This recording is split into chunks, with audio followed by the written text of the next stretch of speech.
बाबा 597 cassette में बाबा 597 VCD में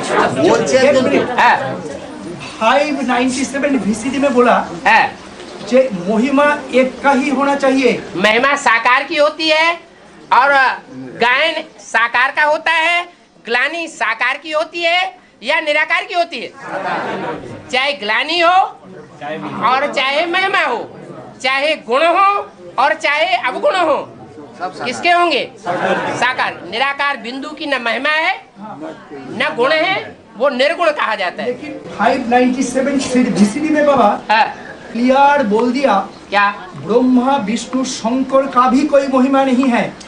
कोई का भी कोई महिमा नहीं है। सुप्रीम सोल साकार देह में प्रवेश करके सब कुछ करते हैं।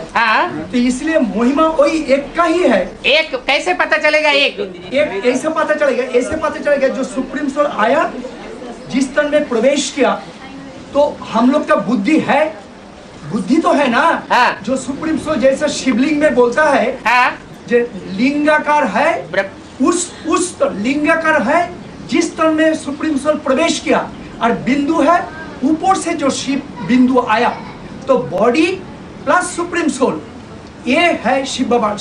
राम बाप में जब शिव बाप प्रवेश करते हैं तो ग्रैंडफादर शिव बाबा बनते हैं।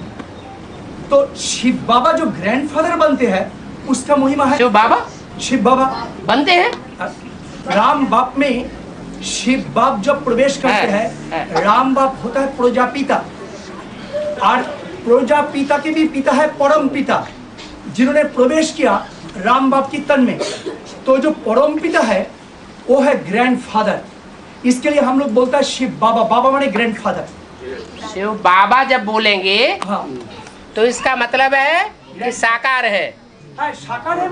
अगर ग्रैंडफादर बोलेंगे तो जरूर है, लेकिन वो बिंदु बिंदु का आत्माओं का जब बाप है तो ग्रैंडफादर नहीं है।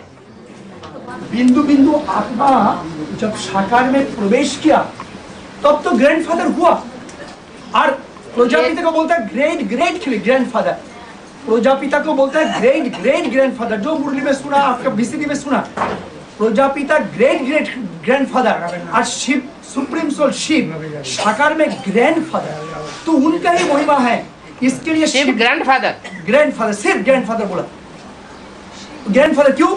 बाप की बाप, इस हिसाब से सिर्फ ग्रैंडफादर सुप्रीम सोल नहीं, ऐसा नहीं है। और प्रजापिता है ग्रेट ग्रेट ग्रैंडफादर, क्यों ना वो 84 जन्मों में रहते हैं। ग्रैंडफादर किसी मुरली में नहीं आया है। ग्रैंडफादर बहुत मुरली में है। ग्रेट ग्रेट ग्रैंडफादर आया है। ऐसा बोला प्रजापिता ब्रह्मा, जिसको ग्रेट ग्रेट ग्रैंडफादर कहा जाता है, वो मनुष्य सृष्टि का बाप है। जो प्रजापिता, तो प्रजापिता इसके लिए महिमा बोला। ब्रह्मा विष्णु शंकर का भी महिमा नहीं, बोला लक्ष्मी नारायण का भी महिमा नहीं। बात को तो समझो। महिमा तब होती है जब साकार शरीर में प्रवेश है। अगर साकार शरीर से प्रवेश नहीं है तो महिमा की कोई बात। दूसरी बात, लक्ष्मी नारायण की महिमा होती है सबसे जास्ती। क्या बोला? बाबा ने बोला लक्ष्मी नारायण की भी महिमा नहीं करना चाहिए। लक्ष्मी नारायण का सामने झुकना नहीं चाहिए है। उनका सामने भी झुकना नहीं चाहिए। तो बेधर्मी होंगे तो नहीं झुकेंगे। क्यों ना? उसमें जो बोला 597 में बाबा बोला क्या, लक्ष्मी नारायण को भी ऐसा लायक बनाने वाला शिव बाबा है। झुकना क्या बिंदी के लिए होता है? नहीं। बिंदु हम बिंदु क्यों समझे? बिंदु जब एक बार साकार में आ गया वो बिंदु क्यों मेरे लिए? अरे झुकेंगे किसके सामने? अगर या तो अलग अलग नहीं करिए, या तो समझिए जो साकार है सो निराकार है, जो निराकार है सो साकार है।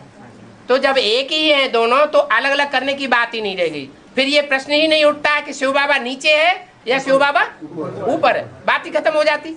तो ऊपर से झगड़ा किस बात करेगा? ऊपर से जो आया ये तो कंसिडर नहीं करना है। कब आया कब चला गया पता चलता है?